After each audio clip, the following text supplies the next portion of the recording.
Well, it's only natural for the doctors to tell him to take a week rest. You know, last year I also had diverticulitis.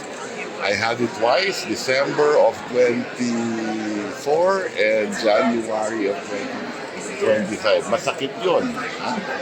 And I had downtime of a week for each episode at a time. Pero anong So now latest, I'm fully recovered, and I think in the next few weeks the president will be fully recovered. anong advice sa kanya, yung latest advice sa kanya ng Dr. Is? Konting pahinga lang. Just like any other normal individual.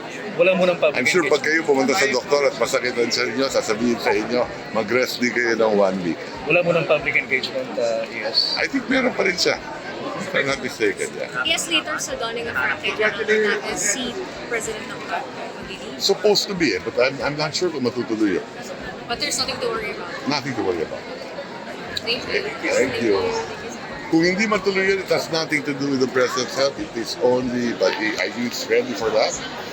If at all, baka meron pang konting gusot between the General Torre or something to that effect. Pero yes, ang sabi ng doktor niya, sabi rin naman yung Yusay Castro, maghinay-hinay ang presidente at nagpahinga. Yeah, precisely. Pero apparently, tuloy-tuloy pa rin yung Tuloy-tuloy pa rin. private meetings pa rin. There are everyday private meetings and he's taking time out now to sign all documents.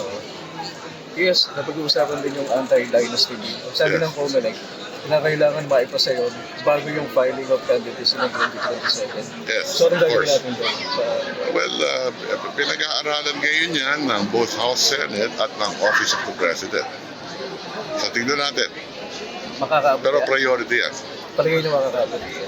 Palagay ko, basta hindi masyado extreme, the idea is to move the needle, so to speak.